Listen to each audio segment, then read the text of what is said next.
परमार्थ की पगडंडी, रॉय के साथ रोचक कथाएं।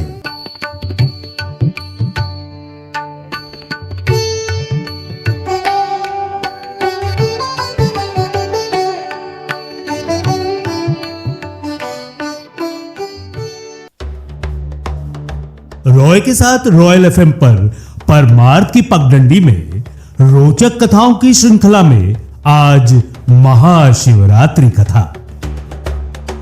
महाशिवरात्रि व्रत में शिवरात्रि व्रत की कथा का पाठ करना बहुत ही शुभ फलदायी बताया गया है। शिव पुराण में भी इस व्रत की महिमा बताई गई है। शिव पुराण के अनुसार जाने अनजाने में भी जो मनुष्य और जीव महाशिवरात्रि का व्रत कर लेता है वो शिव कृपा का भागी बन जाता है और उससे यमराज के दूत भी दूर रहते हैं। पूर्व काल में चित्रभानु नामक एक शिकारी था। जानवरों की हत्या करके वो अपने परिवार को पालता था। वो एक साहूकार का कर्जदार था, लेकिन उसका ऋण समय पर ना चुका सका। वो क्रोधित साहूकार ने शिकारी को शिव मठ में बंदी बना दिया। संयोग से उस दिन शिवरात्रि थी। शिकारी ध्यान मग्न होकर शिव संबंधी धार्मिक बातें सुनता रहा। चतुर्दशी को उसने शिवरात्रि व्रत की कथा भी सुनी। शाम होते ही साहूकार ने उसे अपने पास बुलाया और ऋण चुकाने के विषय में बात की। शिकारी अगले दिन सारा ऋण लौटा देने का वचन देकर बंधन से छूट गया। अपनी दिनचर्या की भांति वो जंगल में शिकार के लिए निकल पड़ा, लेकिन दिन भर बंदी गृह में रहने के कारण भूख और प्यास से व्याकुल था। शिकार खोजता हुआ वो बहुत दूर निकल गया। जब अंधकार हो गया तो उसने विचार किया कि रात जंगल में ही बितानी पड़ेगी। वो वन के एक तालाब के किनारे एक बेल के पेड़ पर चढ़कर रात बिताने का इंतजार करने लगा। बिल्व वृक्ष के नीचे शिवलिंग था जो बिल्व पत्रों से ढका हुआ था। शिकारी को उसका पता न चला। पड़ाव बनाते समय उसने जो टहनियां तोड़ी वे संयोग से शिवलिंग पर गिरती चली गई। इस प्रकार दिन भर भूखे प्यासे शिकारी का व्रत भी हो गया और शिवलिंग पर बिल्व पत्र भी चढ़ गए। एक पहर रात्रि बीत जाने पर एक गर्भिणी हिरणी तालाब पर पानी पीने पहुंची। शिकारी ने धनुष पर तीर चढ़ाकर जो ही प्रत्यंचा खींचा, हिरणी बोली, मैं गर्भिणी हूं, शीघ्र ही प्रसव करूंगी। तुम एक साथ दो जीवों की हत्या करोगे, जो ठीक नहीं है। मैं बच्चे को जन्म देकर शीघ्र ही तुम्हारे समक्ष प्रस्तुत हो जाऊंगी, तब मुझे मार लेना। शिकारी ने प्रत्यंचा ढीली कर दी और हिरणी जंगली झाड़ियों में लुप्त हो गई। प्रत्यंचा चढ़ाने तथा ढीली करने के वक्त कुछ बिल्व पत्र अनायास ही टूटकर शिवलिंग पर गिर गए। इस प्रकार उससे अनजाने में ही प्रथम प्रहर का पूजन भी संपन्न हो गया। कुछ ही देर बाद एक और हिरणी उधर से निकली। शिकारी की प्रसन्नता का ठिकाना न रहा। समीप आने पर उसने धनुष पर बाण चढ़ाया। तब उसे देख हिरणी ने विनम्रता पूर्वक निवेदन किया, हे शिकारी, मैं थोड़ी देर पहले ऋतु से निवृत्त हुई हूँ, कामातुर विरहिणी हूँ, अपने प्रिय की खोज में भटक रही हूँ।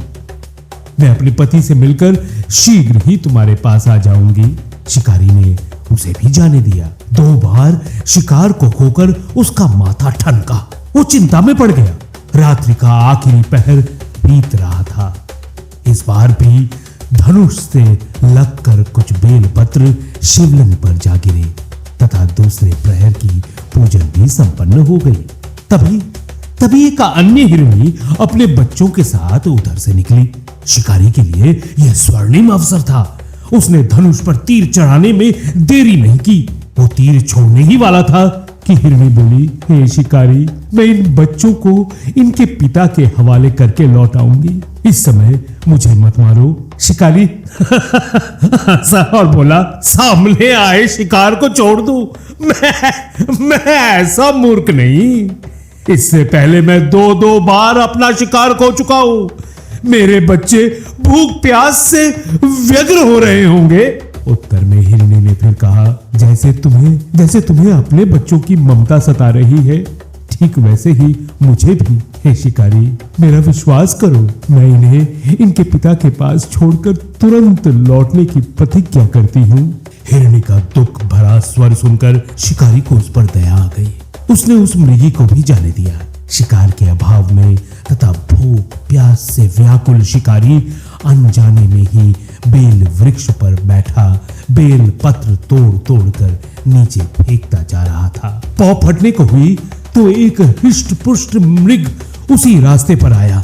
शिकारी ने सोच लिया कि इसका शिकार वो अवश्य करेगा। शिकारी की तनी प्रत्यंचा देखकर मृग विनीत स्वर में बोला, हे शिकारी, यदि तुमने मुझसे पूर्व आने वाली 3 मृगियों तथा छोटे छोटे बच्चों को मार डाला है तो मुझे भी मारने में विलंब न करो, ताकि मुझे उनके वियोग में एक क्षण दुख न सहना पड़े। मैं उन हिरणियों का पति हूं। यदि तुमने उन्हें जीवन दान दिया है तो मुझे भी कुछ क्षण का जीवन देने की कृपा करो। मैं उनसे मिलकर तुम्हारे समक्ष उपस्थित हो जाऊंगा। मृग की बात सुनते ही शिकारी के सामने पूरी रात का घटना चक्र घूम गया। उसने सारी कथा मृग को सुना दी। तब मृग ने कहा, मेरी तीनों पत्नियां जिस प्रकार प्रतिज्ञाबद्ध होकर गई है, मेरी मृत्यु से अपने धर्म का पालन नहीं कर पाएंगी। अतः जैसे तुमने उन्हें विश्वास पात्र मानकर छोड़ा है, वैसे ही मुझे भी जाने दो। मैं उन सब के साथ तुम्हारे सामने शीघ्र उपस्थित होता हूं। शिकारी ने उसे भी जाने दिया। इस प्रकार प्रातः हो गई। उपवास, रात्रि जागरण तथा शिवलिंग पर बेल पत्र चढ़ने से अनजाने में ही पर शिवरात्रि की पूजा पूर्ण हो गई। पर अनजाने में ही की हुई पूजन का परिणाम उसे तत्काल मिला। शिकारी का हिंसक हृदय निर्मल हो गया। उसमें भगवद शक्ति का वास हो गया। थोड़ी ही देर बाद वो मृग सपरिवार शिकारी के समक्ष उपस्थित हो गया ताकि वो उनका शिकार कर सके। किंतु जंगली पशुओं की ऐसी सत्यता, सात्विकता एवं सामूहिक प्रेम भावना देखकर शिकारी को बड़ी ग्लानि हुई। उसने मृग परिवार को जीवन दान दे दिया। अनजाने में शिवरात्रि के व्रत का पालन करने पर भी शिकारी को मोक्ष की प्राप्ति हुई। जब मृत्यु काल में यमदूत उसके जीव को ले जाने आए तो शिव गणों ने उन्हें वापस भेज दिया तथा शिकारी को शिवलोक ले गए। शिव जी की कृपा से ही अपने इस जन्म में राजा चित्रभानु अपने पिछले जन्म को याद रख पाए तथा महाशिवरात्रि के महत्व को जानकर उसका अगले जन्म में भी पालन कर पाए। शिव कथा का संदेश तो यही है कि शिकारी की कथा अनुसार महादेव तो अनजाने में किए गए व्रत का भी फल दे देते हैं, पर वास्तव में महादेव शिकारी की दया भाव से प्रसन्न हुए। अपने परिवार के कष्ट का ध्यान होते हुए भी शिकारी ने मृग परिवार को जाने दिया। ये करुणा ही वस्तुतः उस शिकारी को उन पंडित एवं पुजारियों से उत्कृष्ट बना देती है जो कि सिर्फ रात्रि जागरण, उपवास एवं दूध दही बेलपत्र आदि द्वारा शिव को प्रसन्न कर लेना चाहते हैं। इस कथा से सबसे महत्वपूर्ण बात यह है कि इस कथा में अनजाने में हुए पूजन पर विशेष बल दिया गया है। इसका अर्थ यह नहीं है कि शिव किसी भी प्रकार के लिए किसी भी प्रकार के किए गए पूजन को स्वीकार कर लेते हैं अथवा भोलेनाथ जाने या अनजाने में हुए पूजन में भेद नहीं कर सकते, भेद नहीं करते हैं। वास्तव में वो शिकारी शिव पूजन नहीं कर रहा था। इसका अर्थ यह भी हुआ कि वो किसी तरह के किसी फल की कामना भी नहीं कर रहा था।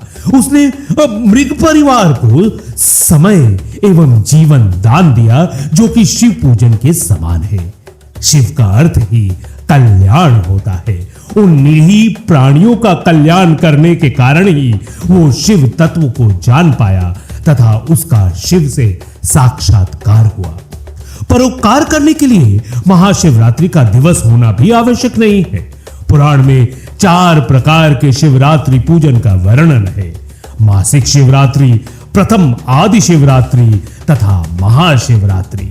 पुराण वर्णित अंतिम शिवरात्रि है नित्य शिवरात्रि। वस्तुतः प्रत्येक रात्रि ही शिवरात्रि है अगर हम उन परम कल्याणकारी आशुतोष भगवान में स्वयं को लीन कर दे तथा कल्याण मार्ग का अनुसरण करें, वही शिवरात्रि का सच्चा व्रत है।